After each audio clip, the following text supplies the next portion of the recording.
Bismillahirrahmanirrahim. Assalamualaikum warahmatullahi wabarakatuh. Waalaikumsalam warahmatullahi wabarakatuh. Perkenalkan, kami dari kelompok 5. Di sini kami akan mempresentasikan tentang perorganisasian administrasi dakwah. Kelompok 5 terdiri dari saya sendiri yaitu Mugni Atoilah, kedua Siti Hajrin, ketiga Ruhul Anwar Wildan, dan yang keempat Rifdan Nida Farida. Keempat orang di sini akan membahas tentang pengorganisasian dakwah. Sebelum kita memulai presentasi, alangkah baiknya kita mengucapkan Bismillah secara bersamaan.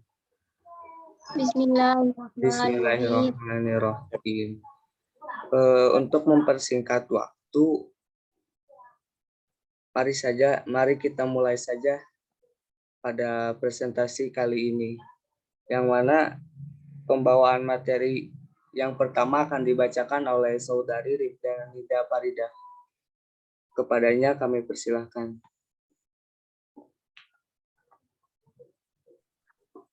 Terima kasih kepada moderator.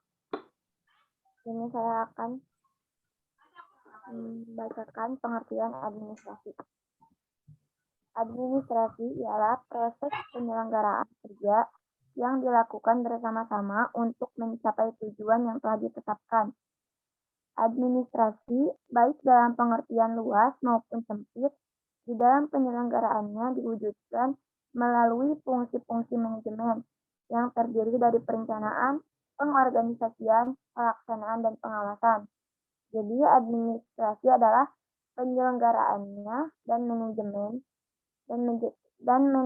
adalah orang-orang yang menyelenggarakan kerja.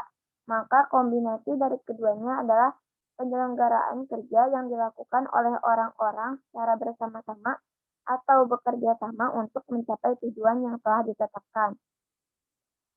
Pengertian administrasi dapat ditinjau dari 3 sudut, yaitu administrasi dalam arti institusional, yang mana administrasi dimaksudkan sebagai keseluruhan orang atau kelompok orang yang sebagai suatu kesatuan menjalankan proses kegiatan-kegiatan untuk mencapai tujuan bersama. Yang kedua, administrasi dalam arti fungsional.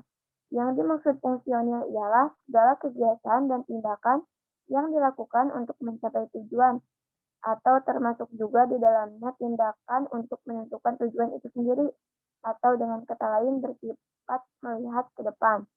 Artinya, melihat kepada pencapaian tujuan pada masa yang akan datang. Yang terakhir ada administrasi sebagai proses. Sebagai proses, administrasi berarti keseluruhan proses yang berupa kegiatan-kegiatan, pemikiran-pemikiran, pengaturan-pengaturan sejak dari penentuan tujuan sampai penyelenggaraan sehingga tercapainya suatu tujuan. Next.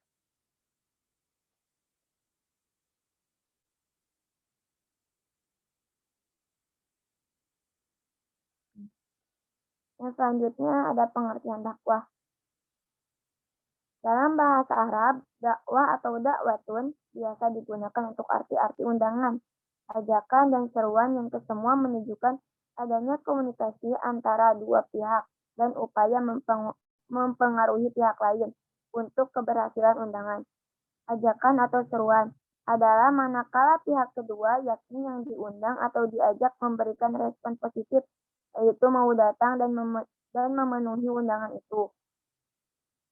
Jadi dakwah ialah usaha mempengaruhi orang lain agar mereka bersikap dan bertingkah laku seperti apa yang didakwahkan oleh dai.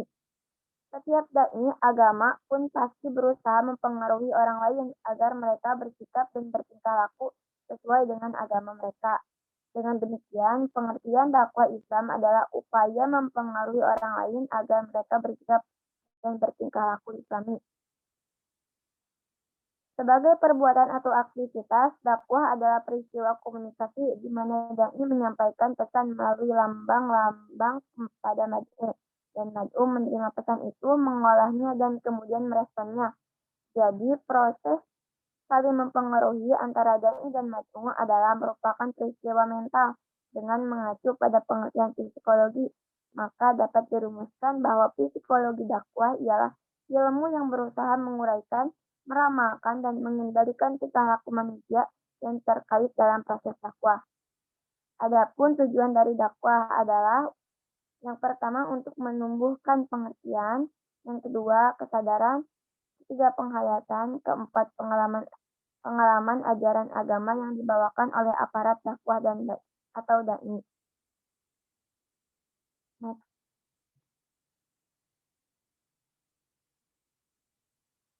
Selanjutnya ada pengertian administrasi dakwah.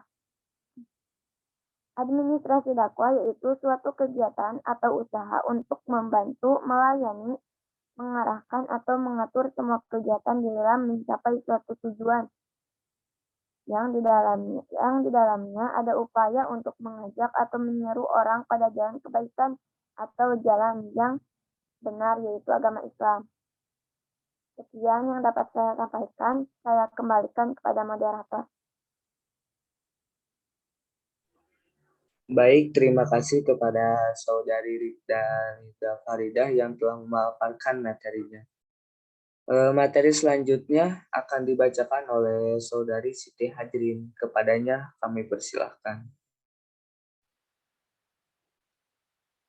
Baik, terima kasih kepada moderator. Selanjutnya yaitu masuk ke materi intinya, yaitu pertama klasifikasi dakwah, yang kedua perumusan dakwah, dan yang ketiga yaitu agenda setting.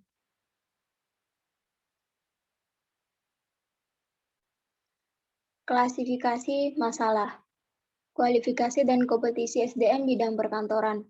Pengelola bidang administrasi perkantoran dituntut menguasai sejumlah kompetisi, sejumlah kemampuan yang harus dikuasai oleh pengelola dan pelaku bidang administrasi perkantoran yang mencakup pengoperasian komputer, khususnya Microsoft Office, komunikasi, kemandirian, pengelolaan database, perencanaan sumber daya organisasi, pengelolaan media sosial, dan fokus yang kuat pada pencapaian tujuan organisasi. Dikelompokkan secara garis besar, SDM bidang administrasi perkantoran dituntut memenuhi 4 syarat sebagai berikut. Yang pertama, kualifikasi pendidikan. Yang kedua, kompetisi atau penguasaan di bidang administrasi perkantoran atau yang disebut dengan hard skill. Kemudian yang ketiga itu kemampuan mengelola diri sendiri dan berinteraksi dengan orang lain secara baik atau yang disebut dengan soft skill. Dan yang terakhir adalah penguasaan teknologi digital. Kompetisi lain yang diperlukan adalah penguasaan bahasa Inggris. Orang Indonesia perlu meningkatkan setidaknya di sektor kemampuan berkomunikasi dalam bisnis menggunakan bahasa Inggris. Kompetisi keahlian bidang perkantoran. Pelaksanaan aktivitas bidang administrasi perkantoran secara efisien menuntut keahlian khusus yang disebut hard skill. Kompetisi yang tergolong hard skill adalah kemampuan dan penguasaan materi bidang perkantoran yang didapat melalui pendidikan formal, yaitu sekolah maupun pendidikan non-formal seperti diklat, kursus, workshop, dan sejenisnya. Di samping penguasaan hard skill, pengelola bidang administrasi perkantoran dituntut pula untuk menguasai kompetisi yang terkait dengan kemampuan pengelolaan diri dan berinteraksi dengan pihak lain yang dikenal dengan soft skill. Penguasaan soft skill bagi seorang profesional sering diabaikan, padahal tidak kalah pentingnya dibanding hard skill.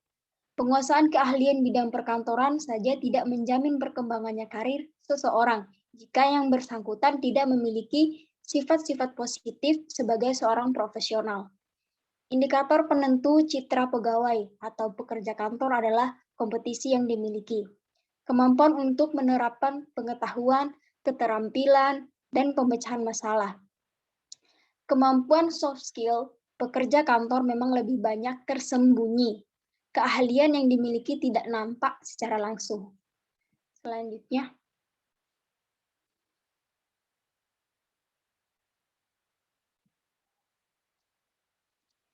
perumusan masalah. terbatasnya yang pertama yaitu terbatasnya sistem dokumentasi dan informasi yang diakibatkan oleh ketidakadanya tradisi penelitian pada pusat atau lembaga dakwah. Yang kedua yaitu model pendekatan dan metode dakwah yang sering kurang tepat dan jauh dari kemungkinan pemecahan masalah yang pada gilirannya justru menimbulkan permasalahan baru di kalangan umat. Yang ketiga yaitu media yang terbatas serta kurang mampu lagi terpacu dengan zaman. Yang keempat yaitu kualitas dai yang kadang-kadang kurang sepadan dengan tugas yang harus diembannya.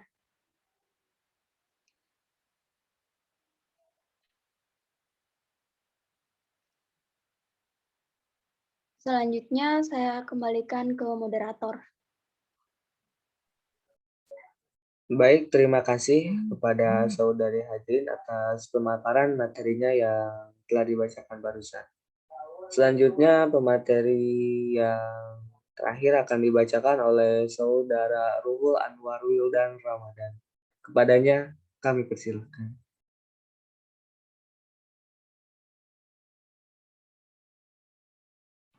Ya, terima kasih kepada Pak Moderator. Saya di sini akan membacakan materi pemecahan masalah. Di dalam materi pemecahan masalah ini, yaitu ada beberapa. Yang pertama, Islam sebagai nilai sentral yang hidup dan menggerakkan. Dan yang kedua, pendekatan umum yang digunakan adalah pemecahan masalah yang tengah dihadapi. Dan yang ketiga, pola pengembangan terpadu dan menyeluruh. Next, Pak Moderator. Di sini juga disebutkan ada agenda setting. Di dalam agenda setting ini, agenda setting media ini masa berpengaruh sangat besar dalam merubah gambaran realitis di masyarakat. Sementara dakwah senantiasa bersentuhan dengan realitas dalam masyarakat tertentu. Secara historis, interaksi Islam dalam sosio-kultural terdapat dua kemungkinan. Yang pertama, dakwah Islam mampu mengubah, memberikan pengaruh terhadap pengaruh lingkungan sehingga terbentuk realitas sosial yang baru. Dan yang kedua, dakwah Islam terpengaruh oleh perubahan masyarakat dalam arti eksistensi, corak, dan arah. Aktivitas dakwah pada masa sekarang dapat dipengaruhi oleh kemajuan teknologi yang sangat pesat. Maka dari itu, dakwah di masa sekarang harus dikemas dalam metode yang efektif dan sesuai objeknya. Dakwah dengan cara masjid ke masjid di masa sekarang dirasa kurang efektif karena objek dakwah yang ada di masa sekarang yaitu terpaku terhadap teknologi. Dakwah dari masjid ke masjid akan menjadi berkurang peminatnya. Maka dari itu pemanfaatan media teknologi atau media massa dalam berdakwah sangatlah penting di masa sekarang, terutama dari surat kabar, TV, radio, dan internet menjadi media sangat besar perhatiannya di masyarakat. Ketika dalam berdakwah pun, isi dalam dakwah itu sendiri harus disesuaikan dengan keadaan si objek dakwah atau matunya, atau disesuaikan dengan keresahan yang sedang terjadi di kalangan masyarakat. Sekian dari saya kembalikan kepada moderator.